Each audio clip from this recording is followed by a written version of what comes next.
शेतकरी बंधू नमस्कार.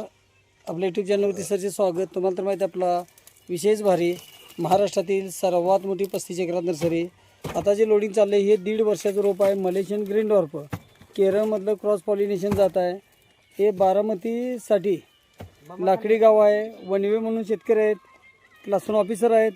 वनवे साहेबांनी आता जी मलेशियन ग्रीन डॉर्फ नारळ घेतला आहे ही केरळमधली क्रॉस पॉलिनेशन हायब्रिड संकरित जात आहे. लावल्यापासून अगदी आपल्याला 2.5 ते 3 वर्षात फळधारणा चालू होते. महाराष्ट्रात आपल्या 700 बागा लागलेल्या आहेत. आता ह्या जातीचं वैशिष्ट्य म्हणजे पाणी चवीला गोड. नारळामध्ये पाण्याचं प्रमाण आहे ते 400-450 मिली पाणी.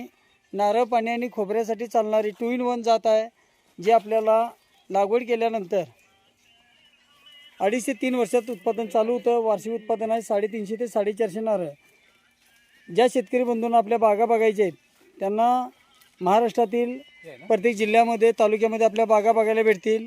त्यामध्ये अकलूजमधील गार अकोले म्हणून गाव आहे, नवनाथ बिचुकले म्हणून सर आहेत त्यांची.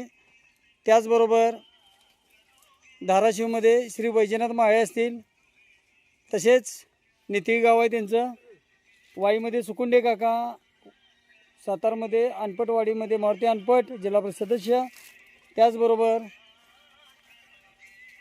आपली इतर ठिकाणी जी लागवड आहे पुणे जिल्ह्यामध्ये कोयाईमध्ये श्री क्षीरसागर साहेब, भिगवण खडकी रावणगावमध्ये संकल्प क्षीरसागर साहेब. त्याचबरोबर इतर ठिकाणी जर आपल्या लागवडी बघितल्या तर जालन्यामध्ये बाणाजीवाडीमध्ये बाण पाटील असतील, रोयलागडमधील सतीश होलगे पाटील असतील, कळवणमधील महेंद्र ठाकरे असतील.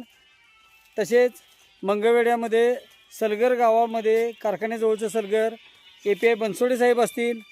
कुरुल कामतीमध्ये विष्णुपंत माळी ननवरे काका असतील.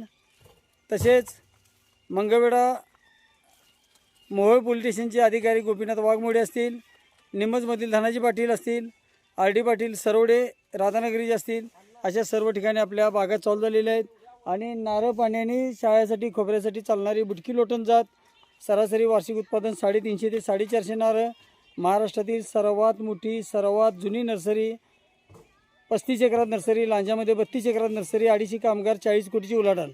तर आता हे आपल्याला जे बुटकी लोटन जात आहे ही जात वैशिष्ट्य म्हणजे जमिनीपासून 1.5 ते 2 फुटावर नारळ चालू होतो. नारळ शेती जर म्हटलं तर शारपड खारपड दलदलीक्त जमिनीमध्ये येणारं पीक आहे. ज्याचं लाईव्ह उदाहरण म्हटलं तर साखराई गावामध्ये, इस्लामपूर जवळचं साखराई गाव, पांडुरंग निकम म्हणून शेतकरी आहेत. मीठ फुटलेल्या दलदलीक्त जमिनीमध्ये नारळ शेती लागवड केल्या आणि उत्पादन चालू झालेली बाग आहे. त्याचबरोबर आपल्याला नारळ शेती जी आहे हे नारळाच्या पाण्याचं प्रमाण 400-450 मिली